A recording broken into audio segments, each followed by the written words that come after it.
Another thing that's very important in improvisation is developing what I call interval sense, not to be confused with a sense of intervals.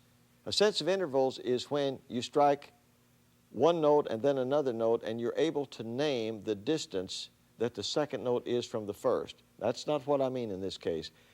By interval sense, what I mean is that at any time that you're playing, you feel how far it is from the note you're on to the very next note, whether that second note is above the previous one or below it, but there's a feeling. For example, if you were at a keyboard and you were playing Pop Goes the Weasel, as you play along, you go, bo-da-da-da-da-da-dee-dee-dum, bop.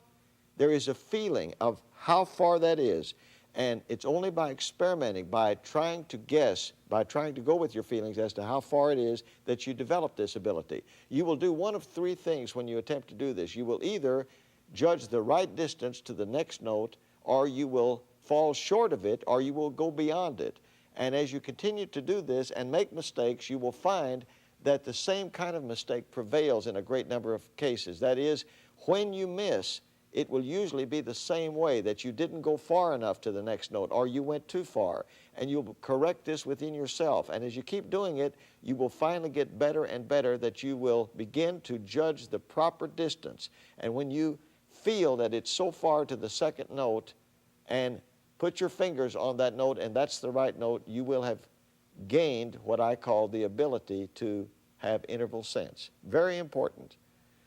Now, a lot of people tell me from time to time that they cannot hear a chord and imagine a melody within themselves that's 6 to 9 notes long. And if that's the case with you, if you really cannot hear a melody internally, another way that I can suggest to you that will help you to be able to play what you think is think about all of the songs you've learned during your lifetime that are what you would call folk songs or nursery rhymes, all the little things that you sang when you were a child.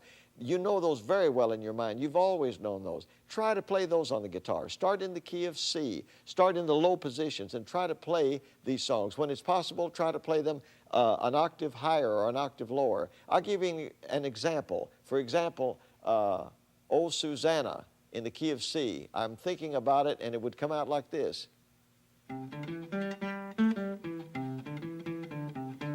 I could also play it an octave higher in this particular case. Not always can you do this, but in this case I could.